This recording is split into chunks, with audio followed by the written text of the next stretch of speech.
Narendra Modi nomination centre के अंदर जा चुके हैं। जो शुभ वक्त था उसी दौरान वो यहाँ पे पहुंचे। देखिए ये तमाम काफिला उनका यहाँ लगा हुआ। अभी से 2 मिनट पहले ही वो काल भैरव मंदिर में पूजा अर्चना करने के बाद अंदर में पहुंच चुके हैं। और जो कहा जा रहा था कि गंगा सप्तमी का जो शुभ मुहूर्त होता है उस दौरान ही उसी मौके पे प्रधानमंत्री यहाँ पहुँचे हैं। और अब कुछ देर में उनका नॉमिनेशन जो फाइलिंग है, सारे पेपर्स रेडी हैं वो।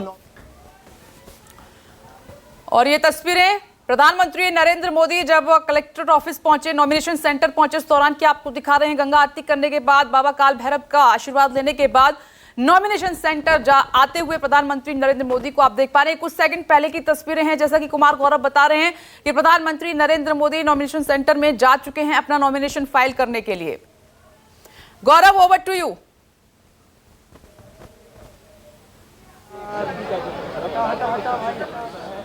देखिए बिल्कुल प्रधानमंत्री जैसा कि मैंने बताया कि नॉमिनेशन सेंटर के अंदर चले गए हैं। कलेक्ट्रेट कार्यालय है, डीएम के सामने अपना शपथ पत्र प्रस्तुत करना होता है नामांकन का, और वो प्रक्रिया अब शुरू हो गई है। जो शुभ मुहूर्त था गंगा सप्तमी का, जो पुष्य नक्षत्र कहा जाता है, उस दौरान उस वक्त को प्रधानमंत्री ने चुना था। और ठीक उसी वक्त प्रधानमंत्री यहाँ अंदर जो कलेक्ट्रेट कार्यालय है उसके अंदर जा चुके थे और अंदर उनका नॉमिनेशन भरने का कार्यक्रम चल रहा है। 4 समर्थक, 4 प्रस्तावक सभी मौजूद हैं। एनडीए के तमाम नेता, गृह मंत्री अमित शाह, जेपी नड्डा जो कि बीजेपी के राष्ट्रीय अध्यक्ष हैं, उत्तर प्रदेश के मुख्यमंत्री योगी आदित्यनाथ, सभी अंदर मौजूद हैं। तमाम एनडीए के नेता भी मौजूद हैं। और जाहिर तौर पे एक कलेक्टिव एफर्ट, कलेक्टिव लीडरशिप दिखाने का एक प्रयास है। हालांकि किसी और राज्य के मुख्यमंत्रियों को आज यहाँ कलेक्ट्रेट कार्यालय में जहाँ नामांकन दाखिल किया जाना है या जो नामांकन प्रक्रिया चल रही है उसके लिए नहीं बुलाया गया है। लेकिन एनडीए की तरफ से एक कलेक्टिव लीडरशिप दिखाने के लिए तमाम एनडीए के सहयोगियों को यहाँ पे बुलाया गया है। और ये तीसरा टर्म है जब तीसरी बार प्रधानमंत्री यहाँ से नॉमिनेशन फाइल कर रहे हैं। उन्होंने पहले कहा था कि मुझे माँ गंगा ने बुलाया है जब वो 2014 में आए थे, और अब प्रधानमंत्री कह रहे हैं कि मुझे माँ गंगा ने गोद में बिठा लिया है, यानी अब मैं काशी का ही होकर रहूँगा। लिहाजा आज तीसरी बार वो अपना नॉमिनेशन यहाँ से फाइल कर रहे हैं। पहली बार 4 लाख के आसपास वोटों से जीते थे, दूसरी बार 6.5 लाख वोटों से जीते हैं। लेकिन इस बार जो पार्टी की तैयारी है वो है कि 8.5 लाख से ऊपर मतों का अंतर हो कम से कम, और वो यहाँ से बेहतर, पिछली बार से भी बेहतर तरीके से, बेहतर वोटों से चुनाव जीत सके। और इसको लेकर कल आपने देखा पार्टी की तरफ से कितनी भारी तैयारी, बड़े आयोजन की तैयारी उनके रोड शो में की गई थी। तमाम आसपास के राज्यों से, उत्तर प्रदेश के जिलों की बात छोड़िए, तमाम आसपास के राज्यों से भी पार्टी कार्यकर्ताओं को यहाँ बुलाया गया था। और प्रधानमंत्री का जो रथ था उसके आगे 5000 महिलाएं पैदल वॉक करते हुए 4.2 किलोमीटर के रोड शो को पूरा उन्होंने कवर किया। उसके बाद काशी विश्वनाथ का प्रधानमंत्री ने दर्शन किया। उसके बाद पार्टी नेताओं के साथ बैठक भी की। आज सुबह से वो लगातार गंगा आरती में गए। उसके बाद वो क्रूज से जो डेवलपमेंट हुआ है काशी का उसको देखा, काल भैरव मंदिर में पूजा अर्चना की, और जो शुभ मुहूर्त था उस मुहूर्त पे वो यहाँ कलेक्ट्रेट कार्यालय में पहुँचे हैं जहाँ उनके नॉमिनेशन भरने की प्रक्रिया चल रही है। जाहिर सी बात है कि इसके बाद रुद्राक्ष कन्वेंशन सेंटर, जो कि प्रधानमंत्री मोदी के सांसद रहते हुए ही यहाँ बना है, काफ़ी बेहतरीन बनाया गया है उसे, उसमें ज़मीनी कार्यकर्ताओं से वो मुलाकात भी करेंगे और ज़मीन पे कैसे काम करना है, ज़मीन पे कैसे ज़्यादा से ज़्यादा वोट भाजपा के पक्ष में पड़े, उस मुद्दे पे चर्चा भी करेंगे। चूँकि प्रधानमंत्री अक्सर जीत का मंत्र अपने कार्यकर्ताओं को देते हैं, तो ये एक विशेष जगह है काशी, जहाँ वो अपने लिए कैसे उनके लिए उनके कार्यकर्ता ज़्यादा से ज़्यादा वोट एकत्रित कर सकते हैं, ज़्यादा से ज़्यादा लोगों को उनके पक्ष में जोड़ सकते हैं, किस तरह से सरकार के काम को और काशी के विकास को आम जनता तक पहुंचाना है। अब चूँकि आखिरी फेज में यहाँ पे वोटिंग होनी है 1 जून को, तो वक्त अभी भी है। इस दौरान पूरा एक्टिव हो, जो लोकल लेवल का कैडर है, बूथ लेवल का कैडर है, उनसे मुलाकात करेंगे और उसके बाद यहाँ से वो कोडरमा के लिए रवाना हो जाएंगे, जहाँ कोडरमा के लिए रवानगी होगी प्रधानमंत्री नरेंद्र मोदी की नॉमिनेशन फाइल करने के बाद। और फिर इसके बाद जैसा कि कुमार गौरव बता रहे हैं, कन्वेंशन सेंटर, रुद्राक्ष कन्वेंशन सेंटर जाएंगे, जहां पर जो जमीनी कार्यकर्ता हैं उनसे मुलाकात करेंगे, उनको भी जीत का मंत्र प्रधानमंत्री नरेंद्र मोदी देंगे। उसके बाद कोडरमा के लिए रवानगी प्रधानमंत्री नरेंद्र मोदी की होगी। अब नॉमिनेशन फाइल करने के बाद यहां पर चुनाव प्रचार जोर पकड़ेगा।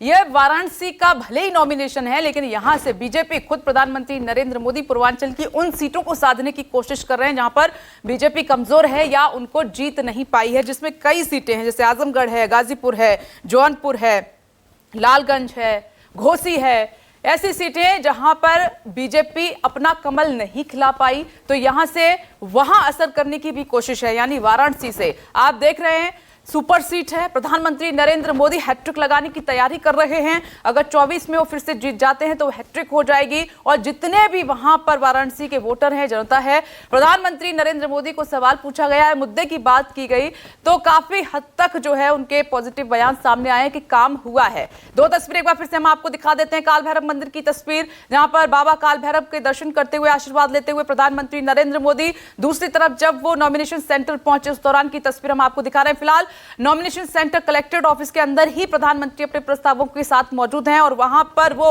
नॉमिनेशन फाइल करने की प्रक्रिया इस वक्त चल रही है। इसके साथ ही तमाम बड़े नेता भी वहां पर पहुंचे हुए हैं। एनडीए की बात करें, जैसा कि हम कह रहे हैं कि एनडीए का जो साथ है या एनडीए की ताकत है, आज नॉमिनेशन के दौरान उसको भी दिखाने की कोशिश की गई है। इस लिस्ट में चिराग पासवान हैं, उनके चाचा भी पहुंचे हुए हैं, जयंत चौधरी हैं, एकनाथ शिंदे हैं, जीतनराम मांझी हैं, ओम प्रकाश राजभर हैं, प्रफुल्ल पटेल हैं, रामदास अठावले हैं। ये तमाम नेता वहां पर पहुंचे हुए हैं। और बीजेपी के जो 3 बड़े कद्दावर नेता हैं, हम बात कर रहे हैं बीजेपी के राष्ट्रीय अध्यक्ष जेपी नड्डा की, रक्षा मंत्री राजनाथ सिंह की और गृह मंत्री अमित शाह भी वहां पर पहुंचे हुए हैं। और राज्य के मुख्यमंत्री, ये सूबा सबसे बड़ा है जहां पर लोकसभा की 80 सीटें हैं, और इस राज्य के मुख्यमंत्री योगी आदित्यनाथ, जो कि प्रधानमंत्री नरेंद्र मोदी के साथ साथ चल रहे हैं, वो भी वहां पर मौजूद हैं।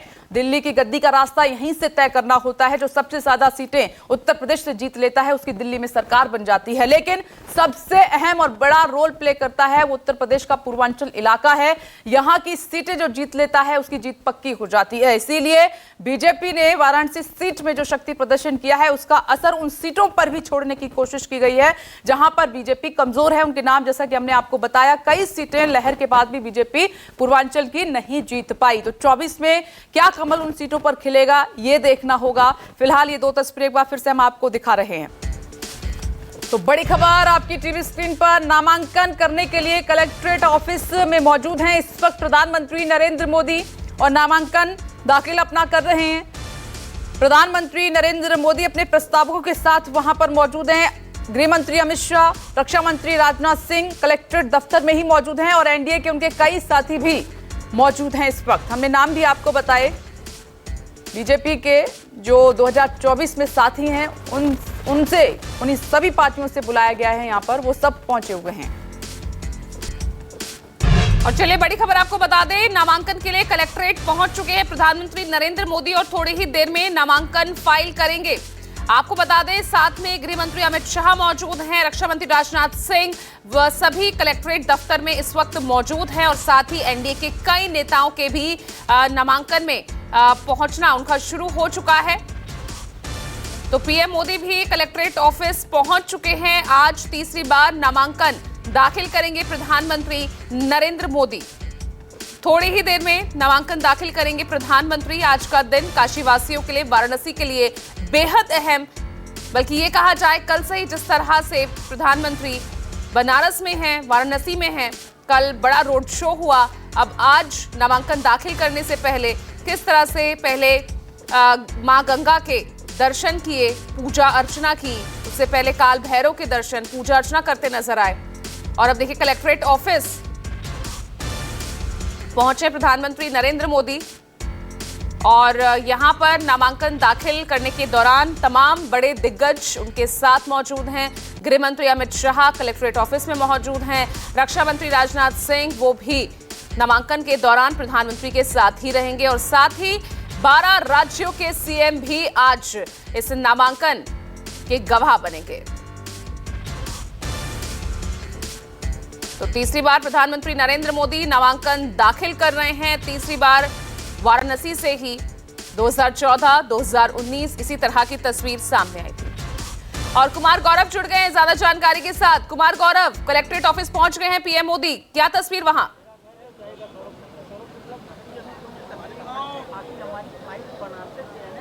देखिए, प्रधानमंत्री मोदी कलेक्ट्रेट ऑफिस जा चुके हैं, अंदर में उनके नामांकन की प्रक्रिया चल रही है।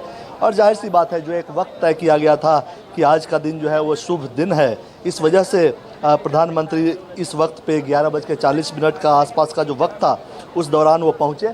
आपको याद होगा 2014 में भी 24 अप्रैल को प्रधानमंत्री ने नामांकन दाखिल किया था, 26 अप्रैल को 2019 में नामांकन दाखिल किया था और उस वक्त काशी के कोतवाल कहे जाने वाले काल भैरव का आशीर्वाद लेने के बाद ही पीएम मोदी ने नामांकन किया था। आज भी प्रधानमंत्री मोदी पहुंचे और अपना नामांकन की प्रक्रिया उनकी चल रही है कलेक्टेरिएट कार्यालय के अंदर। और जाहिर सी बात है बीजेपी ने एक जो तैयारी की थी कल से लेकर आज तक के इसे एक बड़ा इवेंट बनाने की, उसमें वो कहीं ना कहीं सफल होती हुई नज़र आ रही है, क्योंकि कई तमाम जितने भाजपा के सहयोगी हैं यानी एनडीए में जो सहयोगी हैं उसमें एक दो को व्यक्तिगत कारणों की वजह से अगर छोड़ दें, कुमार गौरव बने रहिए। इस बीच देखिए तस्वीरें हम नॉमिनेशन सेंटर के अंदर से दिखा रहे हैं।